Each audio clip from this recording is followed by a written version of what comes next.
Remind you that we've been having the Overture series on Thursday nights on Concert Weeks over at Symphony Hall in the education facility.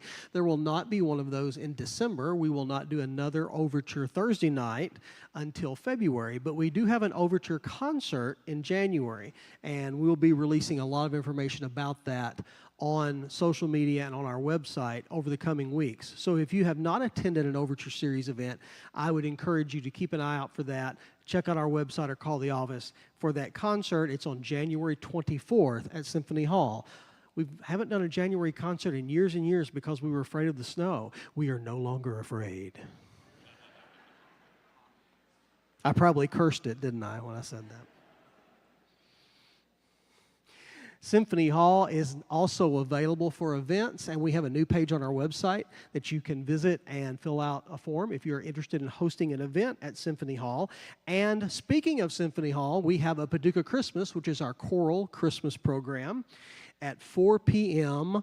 on the first Sunday in December, and I believe that is the 7th, if I remember correctly. I meant to look before I came out here, but I don't have my phone to look at the calendar right now. But it's the first Sunday in December at 4 p.m. at Symphony Hall. And Christmas tickets are selling fast. Please don't wait to get those.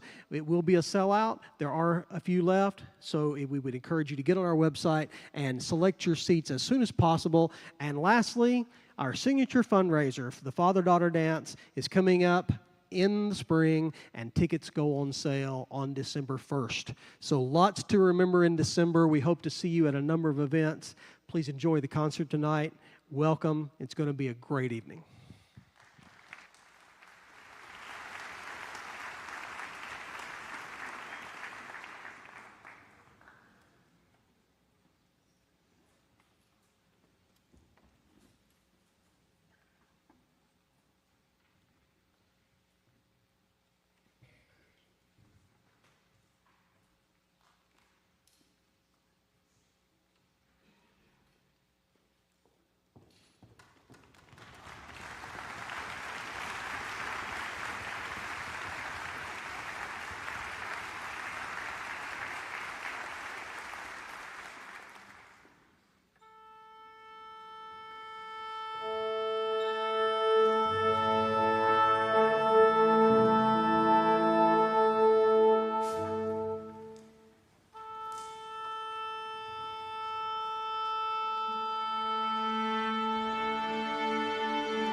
Good evening and welcome. Tonight I've put together a program, begins with Beethoven. Beethoven's Leonora Overture Number 3. Now Beethoven wrote only one opera, Fidelio. It's a very successful opera. And Leonora, the lead character, he wrote the overture to Leonora, number 1, but wasn't satisfied with the overture, didn't use it in the opera. So he wrote a second Leonora number 2. That didn't really seem to work for him as well. So finally we arrive at number 3, not a success. So Fidelio, the opera, has an overture now called Fidelio.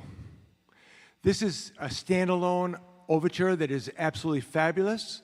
You hear real Beethoven in every aspect of his writing, and he's foretelling the future in all his wonderful symphonies.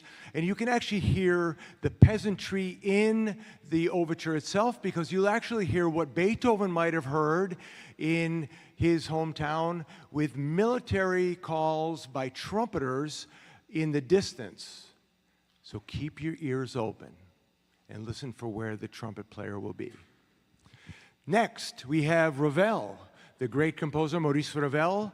his Piano Concerto in G. This is a virtuosic piece, and this piece was a concept that when Ravel actually wrote that when he came to the United States, because he wanted to meet George Gershwin. Believe it or not, American music, George Gershwin. Here comes Maurice Ravel from France, wants to meet Gershwin, and they hung out together. Matter of fact, Ravel wanted to take lessons with Gershwin. And when Gershwin heard the music of Ravel, he says, no, no, no, I should be taking lessons from you. Now, they were hanging out, going to the Savoy, they're going clubbing in New York because, you know, Gershwin had one foot in Tin Pan Alley and the other foot in Carnegie Hall.